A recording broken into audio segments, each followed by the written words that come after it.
Hey there, Purple Principle listeners. Robert Pease here with a quick note about our newsletter, The Purple Principle Report. That's our curated roundup of news and articles on the perils of polarization, where we also spotlight people working to bridge the red and blue divide. Gerrymandering, filibusters, these topics can be tricky to navigate and to spell, but we've got your back. Click the link in our show notes or go to purpleprinciple.com to subscribe.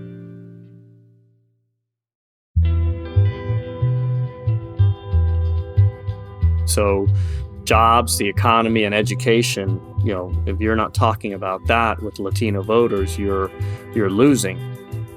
Carlos Curbelo knows a thing or two about winning Latino voters. He's a former two-term moderate Republican congressman from one of the last remaining swing districts in the U.S. House, including parts of Miami and the Florida Keys. We'll be talking Hispanic swing districts and swing voters with Carlos Curbelo and Dr. Sharon Navarro, a political scientist at UT San Antonio. 1/3 of Latinos aren't born in the United States, which means that there is no party loyalty ingrained in them yet. So they are quite persuadable. And we'll speak again with Dr. Henry Cisneros, former four-term mayor of San Antonio and Clinton cabinet secretary. So for a lot of reasons, Latinos were sort of saying, well, wait a minute, if this is what I believe, it's out of sync with my traditional Democratic leaning. I have to at least consider the Republican Party. And I think we're seeing that. And I expect we're probably going to see more of it. I'm Robert Pease, and this is The Purple Principle, a podcast about the perils of polarization in this perilously polarizing primary season.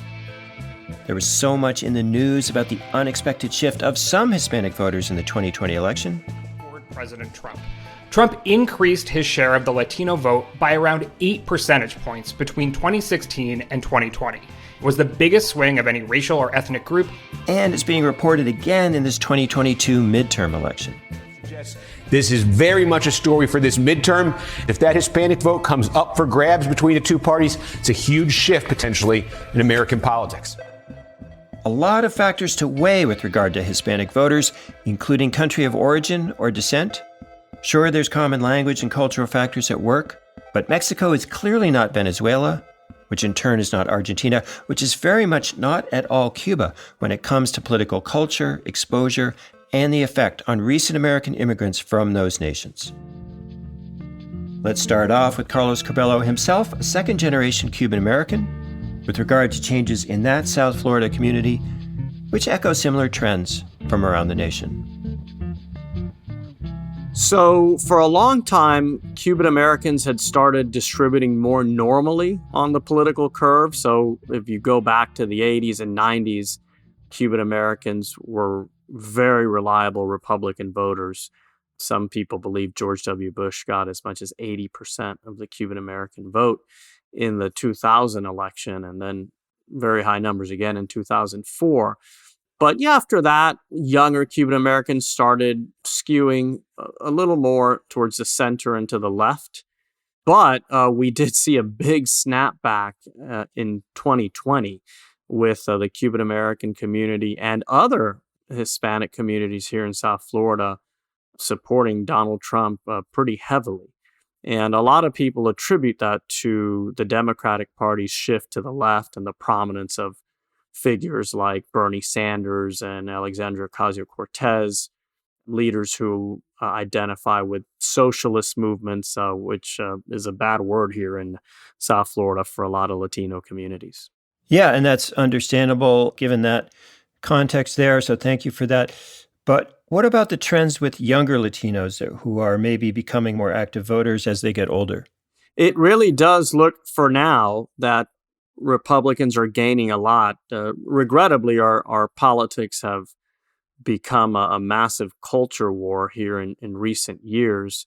And it certainly does seem that a lot of Hispanic families, especially Latino men, are rejecting the progressivism that some on the left are aggressively trying to introduce into our culture. So it's about issues, and certainly you can understand how a lot of Hispanics, more recent immigrants, really value the opportunity to work. During the pandemic, I found that A lot of immigrant families were frustrated with the lockdowns, unable to send their children to school, unable to get ahead at their jobs.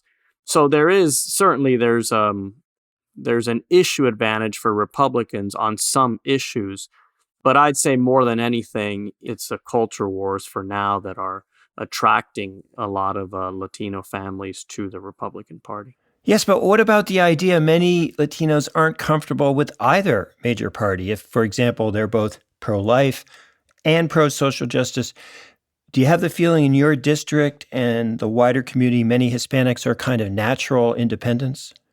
I think that's right. Obviously, there are exceptions, but more recent immigrants don't have those generational commitments to political parties. So they're kind of up for grabs. And certainly Latino immigrants are, in terms of large groups, the most recent immigrants to the United States.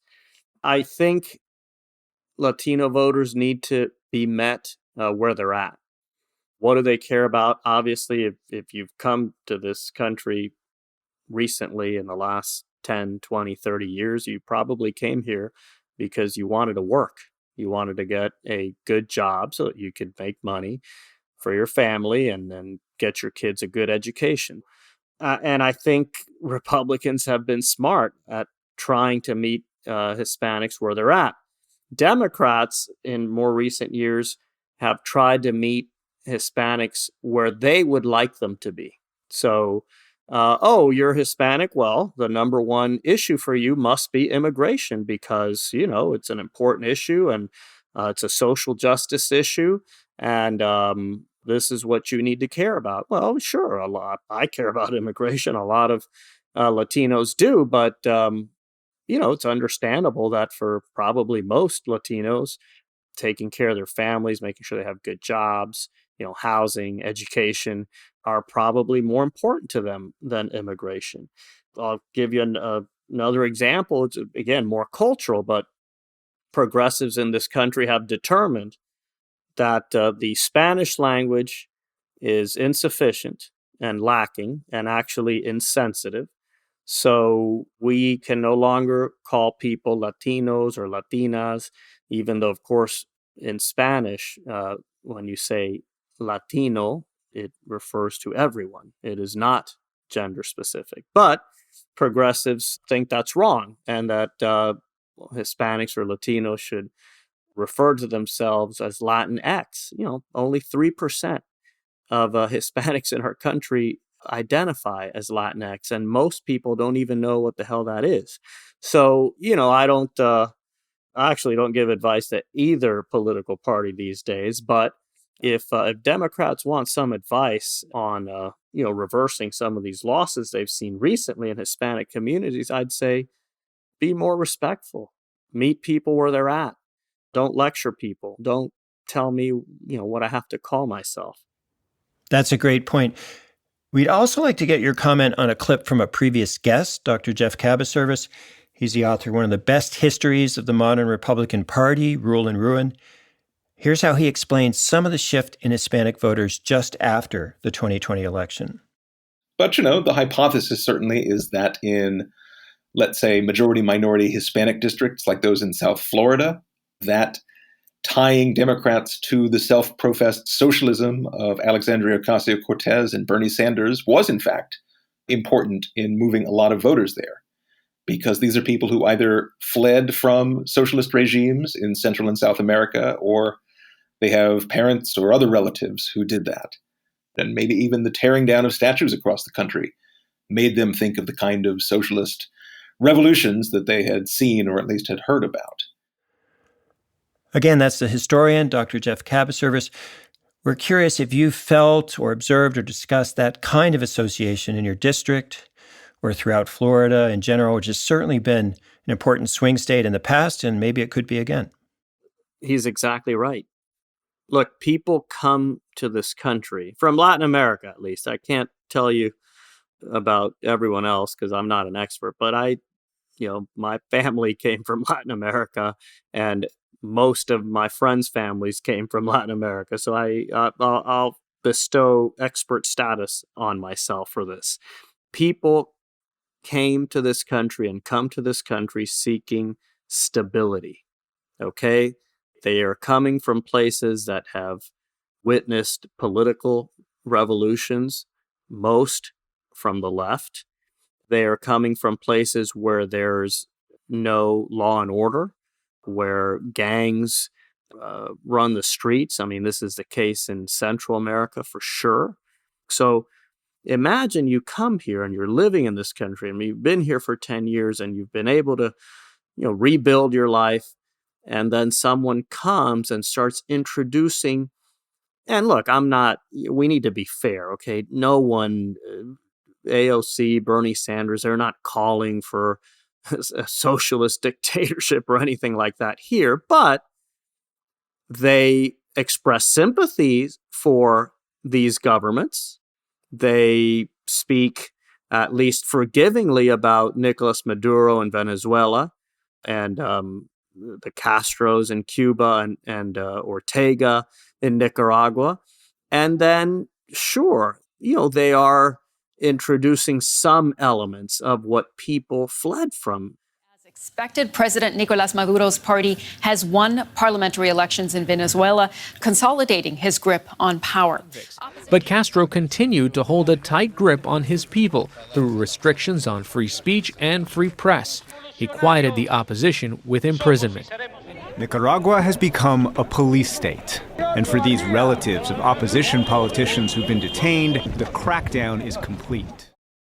So at that point, you can expect those voters to say, no, I don't care about any issue. I don't care about who's being rude or who's lying.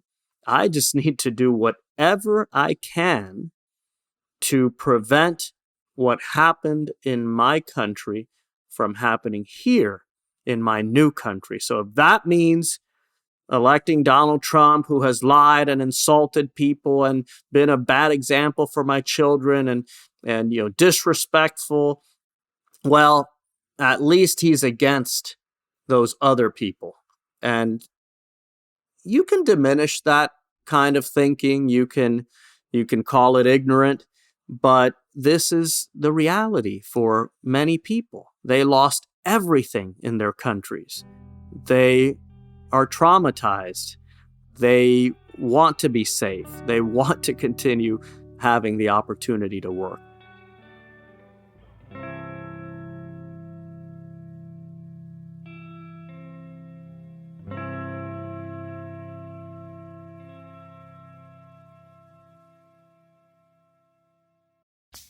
Hey folks, Robert Pease here with a quick note about premium content from The Purple Principle, available now on Patreon and Apple Podcast subscriptions. If you're already an Apple listener, why not try us out there for 7 days? Subscribers get access to exclusive material like uncut interviews and episode sneak peeks. And if you're looking for more membership options or want to connect with like-minded listeners, head over to patreon.com/Purple Principle Podcast to join us there. A lot goes into making our show, and we really appreciate your support. Links to join Apple subscriptions and Patreon are in the show notes. Now back to the episode. We've been speaking with the Honorable Carlos Curbelo, former two-term centrist congressman from South Florida, and now a political analyst for NBC. One of the trigger points for this episode also came from Florida by way of a great PBS documentary, Latino Vote, Voices from the Battleground. In that film, the pastor, Dr. Gabriel Seguero, offered up not the usual red versus blue dichotomy of Hispanic immigrants, but a more purple, independent, issue-focused perspective. What are you going to do about health care? What are you going to do about criminal justice reform? What are you going to do about religious liberty? And what are you going to do about life? And when you speak to those whole host of issues, no party has a monopoly. If I'm going to be honest, we're politically homeless. We are politically homeless. And that's why so many of us, like me, are registered independent, looking for a platform that speaks to the priorities that are so close to home and that matter to our kids and our children and our grandchildren and our abuelitos and our abuelitas. We played that clip for our guest, Dr. Sharon Navarro of UT San Antonio, and asked if her research showed an inclination toward more independence and less loyal partisanship among Latinos in Texas and nationwide. Over half of Latinos identify as Democrat, And 2 out of 5 of Latinos lean independent within the Democratic Party. With respect to Republican Party, 3 in 5 Republicans lean independent. So there is that sector of the Latino population that is persuadable given the right candidate and the right political positions.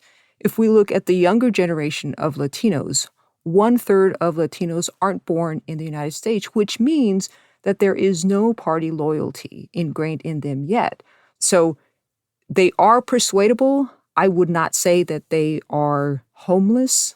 Studies show that the independent voters within the respective parties will tend to back that respective party. But if they are persuaded by the candidates, they will cross party lines. In studies that I have done, even at the local level, if there is a co-ethnic candidate, meaning a candidate that has the same descriptors, meaning phenotype, speaks Spanish, has a Spanish name, within that same party, they will still cross party lines and vote for the candidate that speaks to their issues, regardless if this candidate looks like them. So traditionally, I hope it's fair to say there were some notable centrist Hispanic candidates on the national stage. Now we have the runoff with Henry Cuellar, who is, I think, the last perhaps pro-life Democrat in the congressional delegation. But recently, not so much. So is there, in your view, any Hispanic candidates out there now that maybe aren't so well known, maybe at the local level, who are a little more centrist or less predictably partisan? I think the Republican Party has done a great job at mobilizing and recruitment at the local level, even at school board elections. And you can see the same effect occurring with Democratic parties. So even at the most basic levels, you can see party politics and partisanship run into the mix. So it's hard to find a centrist person when you are constantly bombarded by hyper-partisan politics. Yeah, now it seems like a little bit ironic, if not counterintuitive, that at the same time that some segment of Hispanic voters are clearly moving Republican, there are still Republicans fear-mongering about losing the majority to Hispanic voters, such as your lieutenant governor. So has anyone on the Republican Party pointed out that contradiction that you know of? No, I think there is this sense of loss of control, and whatever you can do to maintain it and control it is what has to be done. Fair enough. Well, if you don't mind, let's pivot a bit and discuss the diversity of Hispanic viewpoints. And maybe that's been with us all along and it's just being discovered now. But it's the theme of a 2022 Atlantic Magazine article by an upcoming guest here, Dr. Geraldo Cadava at Northwestern. But tell us about that diversity within Southern Texas. Right. So the primary constituency is of Mexican American descent, but you do have smaller pockets of other Central Americans making it across the border. So when we look at the Hispanic voting myth, you have to take into a much more complex view. The generational differences, the educational differences, whether or not children are born in Mexico or in Central America or they're born here. You also have to look at migration patterns, first immigration generation versus second and third. The farther away you are in generations, the least likely you are to see issues like immigration important. So understanding the Hispanic vote is complex, and there are a lot of cultural nuances that candidates have to take into view when they try to mobilize the base and bring them out. And it kind of reminds us of a Politico article. Maybe you saw a headline soon after the primaries, Hispanic women emerge as big winners in Texas GOP primary. And I think as many as 8 Latinos, including 6 women, could be Republican nominees. So was that a surprise to you that many Hispanic candidates would do that well? No, the Republican Party has for years been closing the gap between Latino and Democratic voters. So when you look at the offices that they're placing, simple locations of offices, They're now being located in heavily Latino districts, which you hadn't seen before. Didn't see that a decade ago. You don't see that from the Democratic Party. So to some extent, for these candidates to embrace the Republican Party, they have to filter out a lot of extreme rhetoric on the far right wing, a lot of kind of, white supremacist-like rhetoric. Do you find that people in South Texas kind of ignore national politics and focus more on local issues and kind of filter out that national extreme polarization? Yes, we saw that take place with Donald Trump. Latinos were aware of his immigration stance, the way he portrayed immigrants or some Hispanics, but they understood the economic side of the Republican Party. They were hurting from the COVID pandemic shutdowns.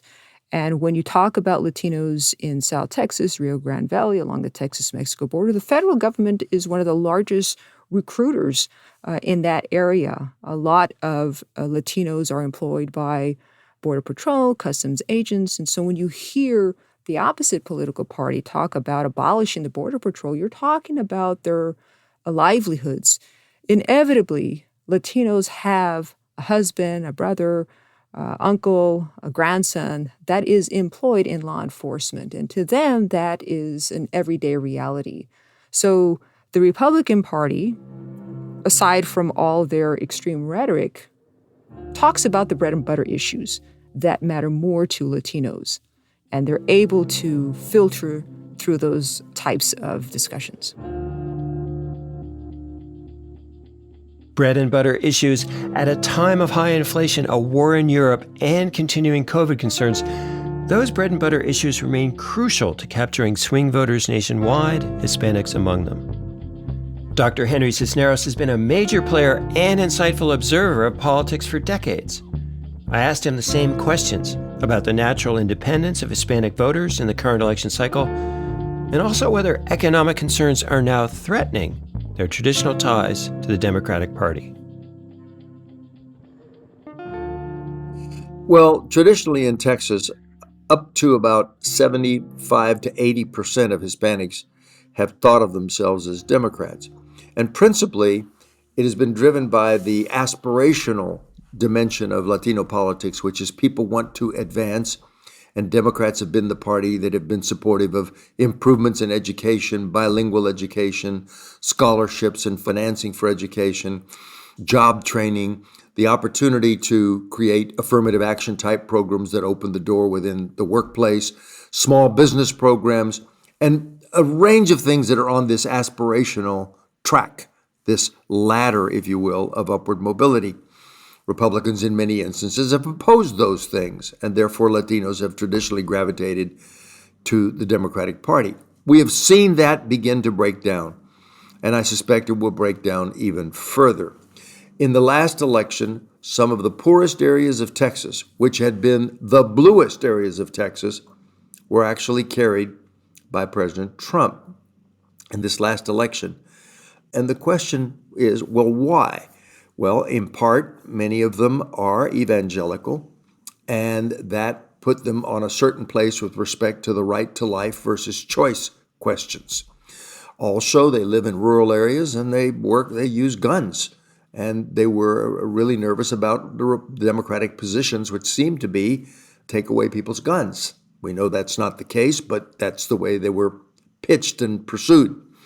They are also people who run small businesses and were worried about the impact of regulation on small business. The Republicans have made a point of being the party of business.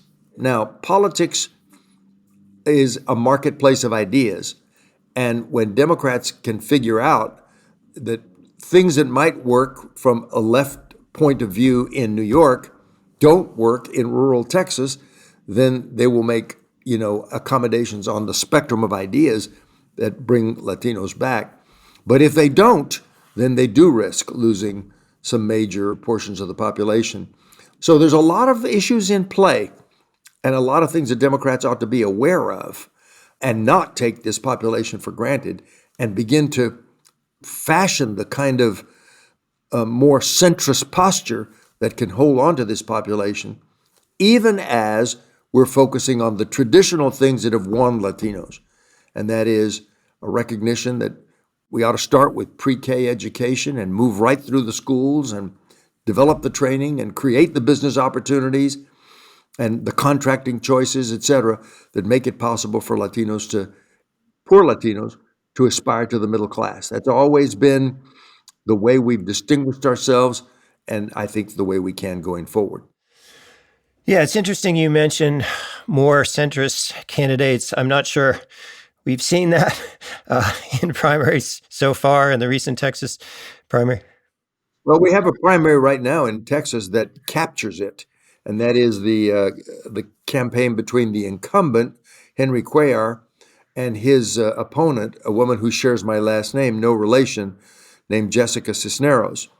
And she has the endorsement of AOC and the traditional Democratic left, and he has been a major center to slightly right ally of Nancy Pelosi on key votes needed in the Congress.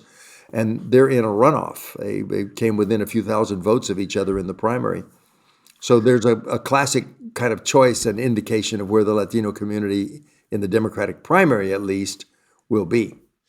Yeah, that is certainly an interesting race.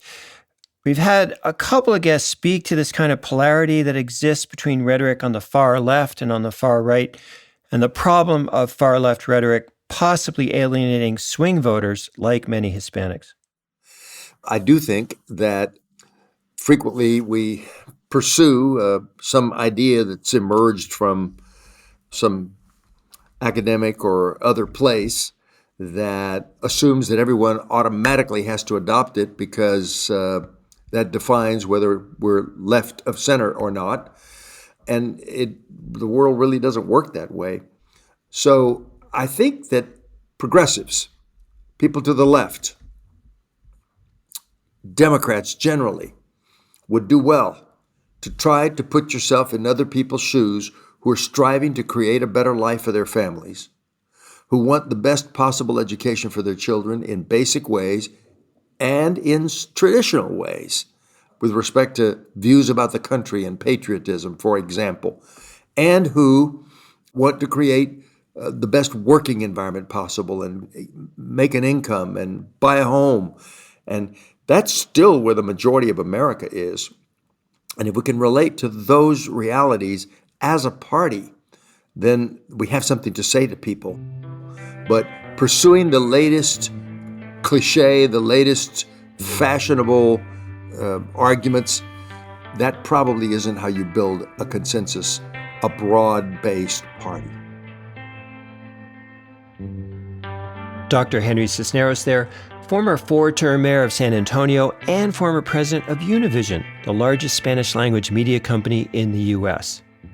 He's echoing a point made earlier by Carlos Curbelo in Miami and Dr. Sharon Navarro of UT San Antonio about the importance of plain old bread and butter issues to so many Hispanic American voters and families in the current economy. That's important to bear in mind throughout this 2022 election cycle. House and Senate leadership are at stake, and these more independent, persuadable Hispanic voters will definitely be a factor in that outcome and for many elections to come. We have another episode coming up soon in this series on Hispanic swing voters, and that episode will feature Northwestern University historian and frequent New York Times and Atlantic contributor Geraldo Cadava. One of his Atlantic articles is entitled, "There's No Such Thing as the Latino Vote," and subtitled, "Why Can't America See That?" And so I think what needs to happen is just a fundamental rethinking of how parties and campaigns approach Latinos and talk to Latinos in a way that really takes seriously their political positions and what they say they believe about any number of issues, from home ownership to immigration to jobs to education. Also coming up in our series on state-level polarization, we'll speak with three experts on Georgia politics. Very purple, tightly contested elections, yet still polarized along racial lines and the urban-rural divide. We'll speak with Ken Lawler of Fair Districts GA. And one of the trends that we see in Georgia from this last mapping go-round, in all three maps, congressional, state house, state senate, is we've lost competitiveness. We have almost no competitive districts where we should have some, right? Dr. Adrian Jones of Morehouse College. And I also think, having these high stakes races at the top of the ballot is important, right? Because it brings people out, gets them interested. But I still think that as Americans, we have a lot more work to do in terms of learning our down ballot races. Like, who is running for judge? Who is running for public service commissioner? Who is running for some of these offices that have a large impact on people's everyday lives? And Dr. Charles Bullock from the University of Georgia. Brad Raffensperger, the incumbent Secretary of State, has been cussed by Trump just as Brian Kemp has. And again, Trump incorrectly challenges or charges Raffensperger with not maintaining safe elections, allowing the election to be stolen. So he's now paying the price for this, and that Trump has endorsed Jody Hice, who's currently a member of Congress, has endorsed Hice to take on Raffensperger. So that's going to be another hot contest here. Please join us on both of these important topics.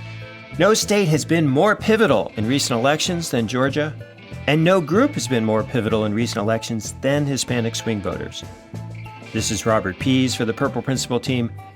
We'd really appreciate if you could share us with a friend or a colleague, connect via social media, and support us on Apple subscriptions or Patreon. Original music composed and created by Ryan Adair Rooney. The Purple Principle is a Fluent Knowledge production.